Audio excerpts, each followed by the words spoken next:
ये कहानी एक CIA एजेंट की है जो अपना काम छोड़कर एक खूंखार कातिल यानी कि हिटमैन बन जाता है।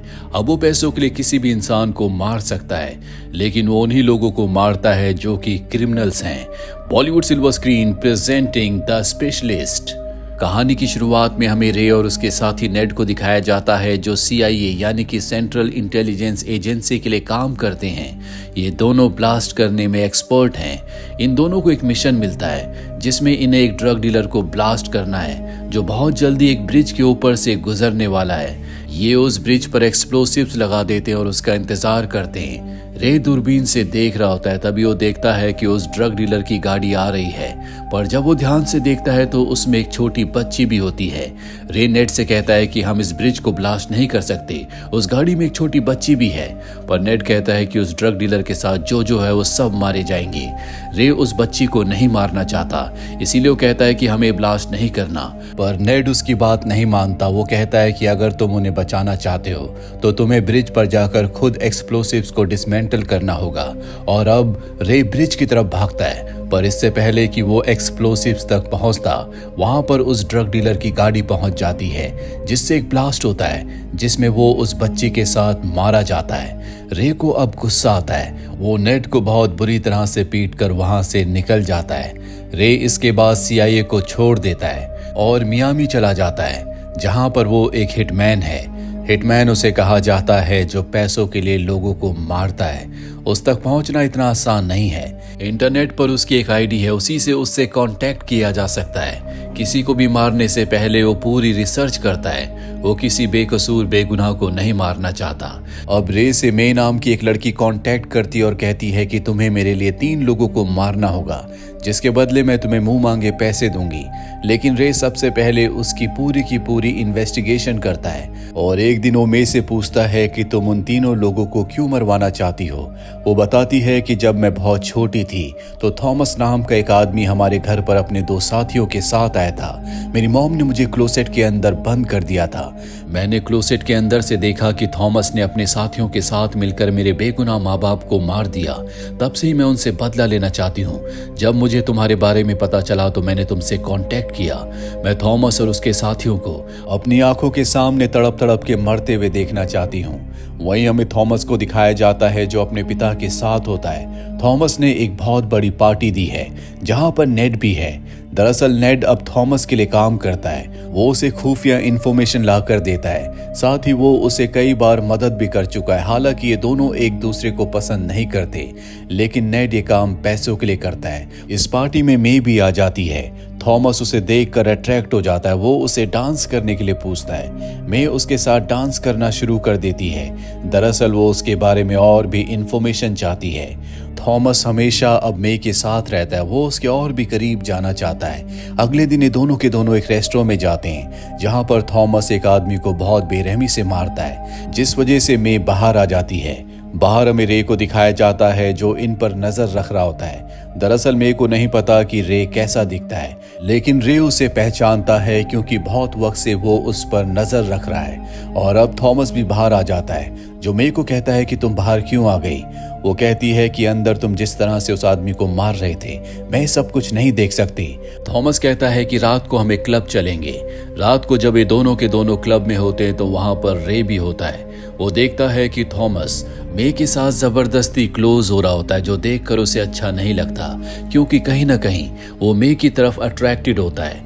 इसके बाद थॉमस मे को लेकर वहां से जब गाड़ी से निकल रहा होता है तो उसकी नजर रे पर पड़ती है जो उन्हें घूर रहा होता है। इसीलिए वो रे के पास जाता और अपना चाकू निकाल कर कहता है कि मैं जानता हूं कि तुम मे को देख रहे हो, वो बहुत खूबसूरत है पर अब वो मेरी है। इसके बाद वो मे को लेकर वहां से गाड़ी से निकल जाता है। मे को वो उसके घर पर ड्रॉप करता है और जब वो घर के अंदर जाती है तो उसे रे का कॉल आता है जो उसे कहता है कि मैं तुम्हारा काम करूंगा। दरअसल अब तक उसने डिसाइड नहीं किया था क्योंकि उसे थॉमस और उसके साथियों के बारे में कुछ नहीं पता था, पर अब वो जानता है कि थॉमस और उसके साथी क्रिमिनल्स हैं। वो कहता है कि मैं तुम्हारा काम एक ही शर्त पर करूंगा, अब तुम दोबारा थॉमस के पास मत जाना, वो बहुत खतरनाक इंसान है, तुम्हारी जान को उनके साथ खतरा हो सकता है। ना ही मुझसे कांटेक्ट करने की कोशिश करना, एक बार तुम्हारा काम हो जाएगा उसके बाद मैं खुद तुमसे उससे कांटेक्ट करूंगा और अगर ये मुझे पकड़ने का कोई ट्रैप हुआ तो सबसे पहले मैं तुम्हें गोली मारूंगा। दरअसल सीआईए के साथ साथ और भी बहुत सारे ऐसे लोग हैं जो रे को पकड़ना चाहते हैं। उसके बहुत सारे दुश्मन हैं। मे को समझ में आ जाता है कि रे उस पर नजर रखता है। वो बाहर देखती है लेकिन रे वहां पर नहीं होता। वो रे से कहती है कि मैं अचानक से थॉमस के पास जाना बंद नहीं कर सकती, ऐसा करने से उसे शक हो जाएगा। मैं धीरे धीरे उसके पास जाना बंद कर दूंगी। और अब रे अपने पहले टारगेट के पास जाता है जो कि एक क्लब चलाता है जहां पर प्रोस्टिट्यूशन का काम भी होता है। रे उस जगह को अच्छी तरह से ऑब्जर्व करता है, साथ ही वो उस आदमी पर नजर भी रखता है जो उसका पहला टारगेट है। उसे समझ में आ जाता है कि बहुत जल्दी वो एक दरवाजे को क्रॉस करने वाला है। रे उस दरवाजे पर बॉम्ब लगाकर उसका इंतजार करने लगता है। जैसे वो दरवाजा खोलेगा बॉम्ब ब्लास्ट से मारा जाएगा, पर उससे पहले एक लड़की उस दरवाजे को खोलने वाली होती है। पर रे उसे रोक लेता और पूछता है क्या तुम मेरे साथ एक ड्रिंक करोगी। वो उसकी बात मान जाती है और रे के साथ ड्रिंक करने के लिए चली जाती है। और अब वो आदमी जो रे का पहला टारगेट है वो दरवाजे के पास आकर दरवाजे को खोलता है और जैसे वो दरवाजा खोलता है बॉम्ब ब्लास्ट हो जाता है जिससे उसकी मृत्यु हो जाती है। थॉमस को जब ये बात पता चलती है तो पूरी तरह से सदमे में आ जाता है क्योंकि ये उसका खास आदमी था। अपने पास वो नेड को बुलाता और कहता है कि तुम पता लगाओ कि मेरे खास आदमी को किसने मारा। वहीं मे को दिखाया जाता है जो इस बात से खुश होती है कि उसके 3 टारगेट में से एक टारगेट को रे ने मार दिया, लेकिन अब भी 2 लोग बचे हुए हैं। वहीं हमें उस दूसरे टारगेट को दिखाया जाता है जिसे अब रे मारना चाहता है। वो एक प्रोस्टिट्यूट के साथ होता है। जब वो वहां से निकल रहा होता है तो उसे शक होता है कि उसके आसपास कोई है जो उसे मारना चाहता है क्योंकि हाल ही में उसके साथी की मृत्यु हुई है। वो बहुत ध्यान से चारों तरफ देखता है। हर बटन को दबाने से वो डर रहा होता है, इसीलिए वो लिफ्ट से नहीं आता बल्कि सीढ़ियों से आता है। और जब वो अपनी गाड़ी के पास पहुंचता है, गाड़ी को चेक करता है तो उसे अपनी गाड़ी में बॉम्ब मिल जाता है जो देखकर वो डर जाता है। वो अपनी गाड़ी का अब गेट भी नहीं खोलना चाहता, इसीलिए वहां पर एक पार्किंग वाले को बुलाता और कहता है क्या तुम मेरी गाड़ी को स्टार्ट कर सकते हो। वो उसकी गाड़ी को स्टार्ट कर देता है जिसके बाद वो अपनी गाड़ी में बैठकर वहां से मेन गेट पर आता है जिसे खोलने के लिए उसे एक पासवर्ड दबाना है। और जैसे ही वो पासवर्ड को दबाता है एक ब्लास्ट होता है। दरअसल रे ने असली बॉम्ब यहाँ पर फिट किया था। अब तक जो कुछ उस आदमी के साथ हो रहा था वो उसके प्लान का एक हिस्सा था। नेड अब इस जगह पर आता है जो इस बात से परेशान होता है कि वो कौन है जो थॉमस के लोगों को मार रहा है। इसीलिए वो थॉमस के घर पर आता है जहां वो मे पर हाथ उठाता और कहता है कि तुम्हारी मेरे सामने कोई औकात नहीं है। इन दोनों की बातों से हमें पता चलता है कि ये दोनों मिले हुए हैं। नेड ही वो इंसान है जिसने मे को रे से कांटेक्ट करने के लिए कहा था क्योंकि उसकी कहानी बहुत इमोशनल है। दरअसल ये उसका प्लान होता है कि जब रे उन तीनों को मार देगा तो मे से मिलने जरूर आएगा और उस वक्त वो रे को मार देगा। दरअसल नेड रे से बदला लेना चाहता है। कहानी की शुरुआत में जो हमने रे और नेड का मिशन देखा था, जिस मिशन को रे रोकना चाहता था और नेड ने ब्लास्ट कर दिया था, उस मिशन के बाद रे ने नेड के खिलाफ गवाही दी थी जिस वजह से उसे सीआईए से निकाल दिया गया था। उसकी बहुत बदनामी हुई थी और अब नेड उसे मारकर उसी चीज का बदला लेना चाहता है। वो मे से कहता है कि ये तुम्हारी गलती है, अब तक रे को तुम्हारे सामने आ जाना चाहिए। जल्दी अगर वो तुम्हारे सामने नहीं आया तो मैं तुम्हें जिंदा नहीं छोड़ूंगा। अब थॉमस भी यहाँ पर आ जाता है, इसीलिए नेड इस जगह से चला जाता है। वहीं हमें रे को दिखाया जाता है जो थॉमस को मारने की तैयारी कर रहा होता है। उसे पता है कि हर सुबह थॉमस स्विमिंग करने के लिए जाता है, इसीलिए रे वहां पहुंच जाता है और चाय के कप में एक बॉम्ब को फिट कर देता है। जैसे थॉमस उस कप को उठाएगा बॉम्ब ब्लास्ट हो जाएगा जिससे उसकी मृत्यु हो जाएगी।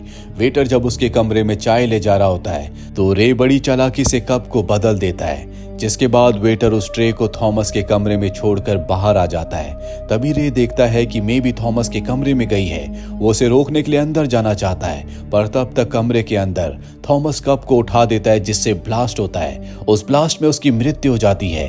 हालांकि रे अब भी अंदर जाकर मे को देखना चाहता है लेकिन उसे रोक लिया जाता है। वहीं थॉमस के पिता को दिखाया जाता है जो अपने बेटे थॉमस की मृत्यु से बहुत ज्यादा गुस्से में होते हैं। वो नेड को अपने पास बुलाते हैं और कहते हैं कि तुम्हारी जिम्मेदारी थी मेरे बेटे को बचाने की जिसमें तुम फेल हो गए। जब तक तुम उस कातिल को मेरे पास नहीं लाओगे, उसके बारे में मुझे नहीं बताओगे, तब तक मैं अपने बेटे का फ्यूनरल नहीं करूंगा।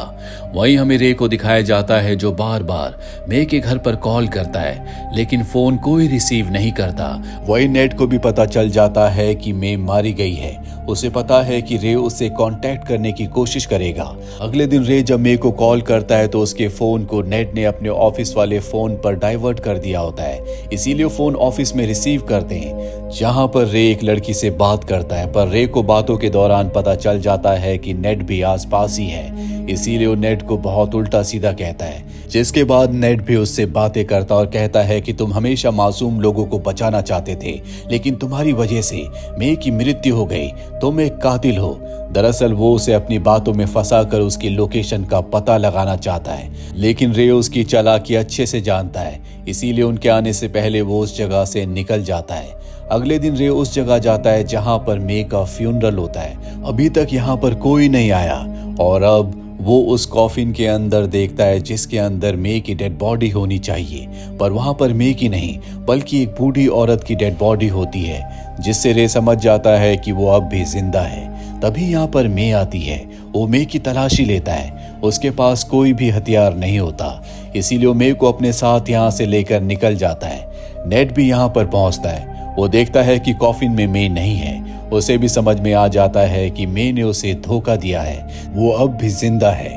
मे अब जो कि रे के साथ है, ये दोनों एक दूसरे के बहुत करीब आ जाते हैं। वो पूछता है कि सब तुमने कैसे किया।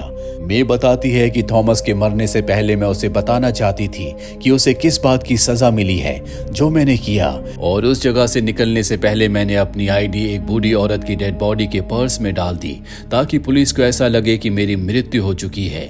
ये दोनों रात एक होटल में गुजारते हैं। सुबह जब रे की आंखें खुलती है तो देखता है कि वहां पर मे नहीं है। दरअसल मे नीचे लॉबी में होती है, क्योंकि उसे पता चल चुका था कि नेड यहाँ पहुंच चुका है। नेड उसे देख लेता है। वो नेड से कहती है कि मैं तुम्हें सब कुछ बताऊंगी कि मैंने अपने मरने की झूठी अफवाह क्यों फैलाई। नेड उस पर बहुत गुस्सा होता है। वो अपने आदमी से कहता है कि इसे कार में बैठाओ, मैं जल्दी रे का खात्मा करके वापस आता हूँ। नेड का आदमी जब उसे कार की तरफ ले जा रहा होता है तो बड़ी चालाकी से वो वॉशरूम जाने के बहाने वहां पर एक लड़की के फोन से रे को कॉल करती है और कहती है कि जल्दी से कमरे से बाहर निकलो। रे कहता है तुमने मुझे फंसाया है। वो कहती है कि मैं तुम्हें सब कुछ बाद में बताऊंगी।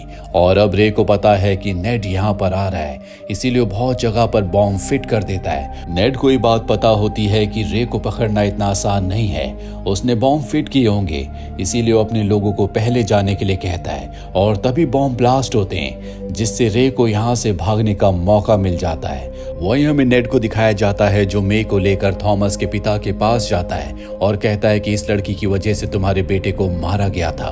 वो बताती है कि तुम्हारे बेटे ने और उसके 2 साथियों ने मेरे माँ बाप को मारा था, लेकिन मैं बच गई, इसीलिए मैंने अपने माँ बाप की मौत का बदला उनसे लिया। वो अपने माँ बाप का नाम उसे बताती है।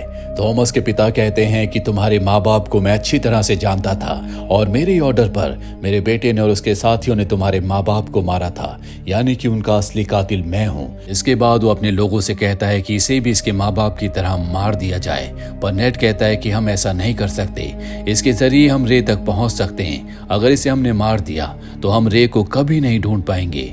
और अब वो मे से रे को फोन करने के लिए कहता है। मे ऐसा ही करती है, लेकिन रे कहता है कि मैं तुम पर विश्वास नहीं करता।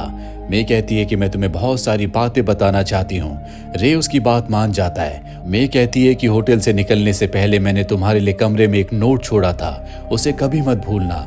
दरअसल उस नोट में लिखा था कि मेरी बातों पर कभी विश्वास मत करना, जिसे रे ने पढ़ लिया था। रे समझ जाता है कि कुछ न कुछ गड़बड़ है और अब नेड अपने सभी लोगों को लेकर उस जगह जाता है जहां पर रे मे से मिलने आने वाला है। वो मे को कमरे के अंदर भेज देते हैं और तभी बाहर एक बहुत बड़ा ब्लास्ट होता है, जिसके बाद वो मे को वहां से भगाने में कामयाब हो जाता है और भगाकर वो उसे अपनी खुफिया जगह पर ले आता है, जहां पहुंचना इतना आसान नहीं है। नेड को उसने एक बार फिर से चकमा दे दिया। नेड किसी भी तरह से रे और मे को दोनों को एक साथ मारना चाहता है, इसीलिए वो रे की फोटो लेकर सभी आसपास के रेस्टोरेंट में जाता है, क्योंकि उसे पता है कि वो आसपास ही कहीं रहता है और वो खाना खाने कहीं ना कहीं जाता होगा। वो एक रेस्टोरेंट वाले के पास जाता है जो बताता है कि हम घर पर होम डिलीवरी भी करते हैं। तभी वहां पर वो लड़का आ जाता है जो रे को खाना डिलीवर करने के लिए जाता है। उससे उसे पता चल जाता है कि रे कहाँ पर रहता है। वही में रे को सारी बातें बता देती है कि नेड के थ्रू ही मुझे तुम्हारा पता चला था। मैं अपने माता पिता के कातिलों को मरवाना चाहती थी, इसीलिए मैंने तुम्हारी मदद ली। लेकिन अब भी मेरे माता पिता का असली कातिल जिंदा है, जो कि थॉमस के पिता हैं। मैं उन्हें मारने के लिए चाह रही हूँ। रे उसे ऐसा करने से मना करता है। वो कहता है कि अगर तुम यहाँ से बाहर गई तो वो लोग तुम्हें मार देंगे। पर अब यहाँ पर नेड भी पहुंच जाता है, जो दीवार को ब्लास्ट करके रे के सामने आ जाता है। वो कहता है कि मे का जो सिगरेट केस है उसके अंदर मैंने बॉम्ब फिट किया हुआ है। मैं जब चाहे तुम दोनों को एक साथ मार सकता हूँ। तुम दोनों की भलाई इसी में है कि तुम अपने आप को सरेंडर कर दो, ताकि मैं तुम दोनों को थॉमस के पिता के पास ले जाऊं, जिसके बदले मुझे अच्छा खासा इनाम मिलेगा। ये कहते हुए वो धीरे धीरे इनकी तरफ बढ़ने लगता है। तभी उसका पैर नीचे बॉम्ब पर पड़ जाता है, जिससे एक ब्लास्ट होता है और नेड की मृत्यु हो जाती है। जिसके बाद रे मे के सिगरेट केस के अंदर जो बॉम्ब होता है उसे डिफ्यूज कर देता है। पर उसने अपनी सेफ्टी के लिए आसपास जितने भी बॉम्ब लगाए थे उन सब को पहले एक्टिवेट कर चुका होता है, जिस वजह से यहाँ पर ब्लास्ट होने लगते हैं। पर ये दोनों बचकर निकलने में कामयाब हो जाते हैं। वहीं थॉमस के पिता को अगली सुबह दिखाया जाता है, जो न्यूज़पेपर में पढ़ते हैं कि नेड, रे और मे तीनों मारे गए। वहां पर एक एनवलप भी होता है और जब वो उस एनवलप को खोलता है तो उसके अंदर एक लॉकेट होता है, जो उसके बेटे थॉमस का था, जो कि उसने मे को दिया था। और जब उस लॉकेट को खोलने की कोशिश करता है तभी एक बॉम्ब ब्लास्ट होता है, जिससे वो भी मारा जाता है। ये लॉकेट और किसी ने नहीं बल्कि रे ने भेजा था, ताकि वो मे के माता पिता के आखिरी कातिल से भी बदला ले सके। और अब मे का बदला पूरा हो चुका है। वो इस शहर को आखिरी बार देखती है जहां उसने अपने पूरे बचपन को बिताया है, क्योंकि अब वो रे के साथ इस शहर को छोड़कर हमेशा के लिए जा रही है। और इसी के साथ ही फिल्म की कहानी यहीं पर खत्म हो जाती है। उम्मीद करते हैं कि ये कहानी आपको पसंद आई होगी।